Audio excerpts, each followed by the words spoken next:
بضيوفنا الكرام الذين وصلوا والذين في الطريق.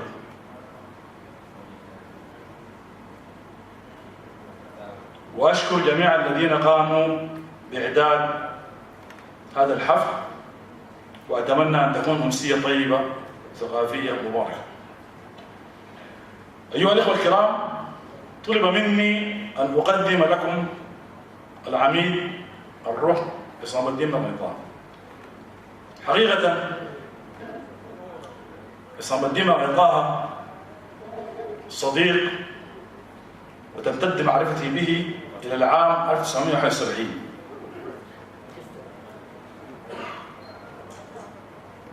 وطيلة هذه الفترة كانت صداقتنا متينة وحميمة، والصداقة عند عصام مرغني قيمة عالية جدا يعرفها كل الذين صادقوا، فهي بالنسبة له عطاء متصل.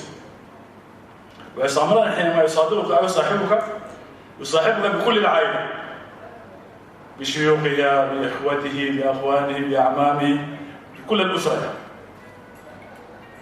ويدخل على كل أسرته أيضا. والغريب أن طيلة هذه الفترة التي عملنا فيها مع بعض 45 عاما في عبرة أو في الجنوبية أو حتى في الهند، لم أجد فرصة ليقدمه هكذا. اليوم دي يعني فرصة يا عصام، إن شاء الله سعيد. طيب، عصام مرغني بالنسبة لي هو كتابه مفتوح وفصوله متعددة. هو الابن المطيع والمتمرد للعم مرغني طه الذي كان يعمل مفتشا في السكة حديد، وهو الوالد لأربع أبناء ذكور وابنة الدكتورة غادة ولإخوتها أيضا، وهو شقيق الشهيد عصمت مرغني طه أحد شهداء أبريل، وهو الضابط المحترف الذي أبعد من القوات المسلحة يوم 30 يونيو 1989، وهو القائد المقاتل لعملية جبل بوما الشهيرة، وهو مؤسس القيادة الشرعية مع الفريق فتحي ومجموعته، وهو المؤسس لقوات التحالف، وهو المناضل الذي غاد العمليات في السودان، ثم هو النائب البرلماني بعد اتفاقية القاهرة، وهو الكاتب المؤرخ. عصام مرغني كل هذه الفصول، ولكني اخترت لكم من هذه الفصول الكثيرة فصلين. الأول هو القائد مقاتل، والثاني الكاتب المؤرخ. أتكلم عنهما في عجالة. عصام مرغني أو العميد الروح عصام الدين مرغني طه القائد المقاتل. في علمنا القيادة هي حاجتين، صفتين: احتراف مهني عالي جدا وشخصية، والاثنين متلازمات مع بعض لا يمكن أن ينفصلوا، وإذا سقطت واحدة تسقط الأخرى. يعني احتراف من غير شخصية تنظير، وشخصية من غير احتراف دون كونشوتير. عصام مرغني من الاحتراف المهني تخرج في الكلية الحربية 21 أكتوبر 69 دفعة 21، وقد تلقى تدريبا داخليا مكثفا وراقيا كمعظم الضباط السودانيين، ثم تلقى دورات خارجية تدريبا خارجيا في دورات خارجية متعددة مثل مدرسة المشاة في الهند وفي مصر ومدرسة المشاة في المتحدة الأمريكية، وتخرج من كلية الغادة والأركان البريطانية كامبرلي، وهي من أرقى الكليات العسكرية في العالم. وهو قد عمل مع غادة متميزين جدا، أشهرهم الفريق عبد المجيد حامد خليل، وهو قد تنقل قياديا في عدد من القيادات، وتولى عدد من المناصب الأركانية والقيادية، وعمل مدربا في المعاهد العسكرية السودانية. هذا من ناحية الاحتراف المهني. من ناحية الشخصية، واختصر أنا هنا، أن عصام مرغني أو العميد الروح عصام الدين رأي ظاهر، أنا ما بقول معاه شيخوان، العميد عصام الدين رأي ظاهر فيه من الصفات كل الصفات التي تمناها الجندي المغادر أن تكون في رفيقه المغادر بجانبه أو في خيره. فيه الشجاعة، فيه الإقدام، فيه الجوع، فيه التعقل، فيه الكرم، فيه السماح، فيه الصبر، فيه الرجولة، فيه الإيثار، فيه الفداء. وكأني الشاعر عمرو قريشي يقول: تأبى الرجولة إلا أن نمد جسومنا جسرا فقل لرفاقنا أن يعبروا. هذه الصفتين، القيادة، الاحتراف المهني والشخصية، أثمرت لنا عملية جبل بوما التي لا بد أن نذكر عنها أشياء.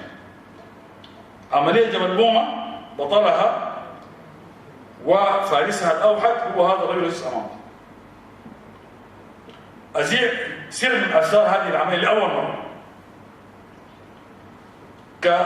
في العمليات الكبيرة دي تحصل خلافات بين القيادات. العملية كان قرر وهو الذي خطط لها والذي من أولها إلى آخرها، وقد كنت نائبا له وركن استخباراتي. استخبارات زي ما أنا بقول يعني استخبارات القتال، مش استخبارات القيلة والغال، لا، القتال. فمن أسرار العملية أن العملية قررنا أن تكون اقتحام راسي للجبل، جبل مرتفع جدا 6000 قدم وممتد 6 كيلو حول هضبة ب7 هليكوبتر. وتحركنا في ليلة 7/8 أو في عصر 7/8 يوليو 83 إلى منطقة اسمها ريبر قارون على مغرب من جبل بوما. القيادة العامة كانت في مشكلة. إذا نجحت العملية سيكون كل النجاح للقيادة الجنوبية والعملية بلغة العملية. وإذا فشلت العملية أكيد هذه ال7 طائرات والأشياء تقع على راسه.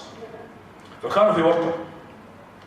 اتصلوا بالقائد العام اللي كان جعفر النميري، رئيس السابق جعفر النميري، كان في اسكندرية في إجازة. الرجل طبعا جعفر النميري معروف له. قال لهم: والله أنتم القيادة العامة وأنتم في الموقف هناك وعندكم قيمة في القيادة في جوبا، تصرفوا دي مسؤوليتكم. في جوبا في الوقت ده كانت الاتصالات مغلقة، عاملين صمت لاسلكي، حاجة مسمينها صمت اللاسلكي عشان الناس ما تلتقط الإشارات. طيب الصباح نحن كنا بايتين في ريبر قارون زي ما قلت مع الطائرات الهليكوبتر مع كل القوات المغادرة، وأنا وهذا الرجل كنا أمام مركز القيادة في جنب طائرة الهليكوبتر. جاءنا الرغيب الشرقي بابكر عبد المطلب اسمه، جاء يركض ويحمل الجهاز بيده وقال: يا سيادة عصام، يا سيادة عصام، القيادة العامة في الجهاز بتقول لك ألغي العملية. القيادة العامة في الجهاز وألغي العملية. طبعا عصام مرغني أو العميد الروح عصام مرغني كلمة واحدة أو كلمتين: أقفل الجهاز. أقفل الجهاز. في اللحظة دي كان قدامنا قائد عام جديد واضح بدون حتى ما يسألني سؤال، وقفلنا الجهاز وبشرنا في العملية. ولولا هذا القرار السريع الموجود هناك لكانت العملية كلها انتهت، وكانت الجيش السوداني بهذه العملية الضخمة كان راح يعاني. فهذا الرجل النمر الأسد اللي أمامكم يذكرني بأبيات الشريف الهندي اللي قالها في مباراة الهجرة الاختلاف. قال له: فيك الفيل وفيك العنزة والجاموس، طبعا بشكل ابناء السودان، فيك الفيل وفيك العنزة والجاموس وفيك التيتك اللي يأكلون دروس، وفيك الأصل والدار الدرك والجروس، وفي نيلك عشاري يشيل من الجاكوس، وفيك أسد العرين رب العراك والدوس، هذا الرجل، وفيك أسد العرين رب العراك والدوس، وفيك فهود وفيك النمور وفيك طاووس، وفيك سقل المفازة العين كالفانوس. طبعا السقل المفازة يكون مصلاتها صح يا عصام؟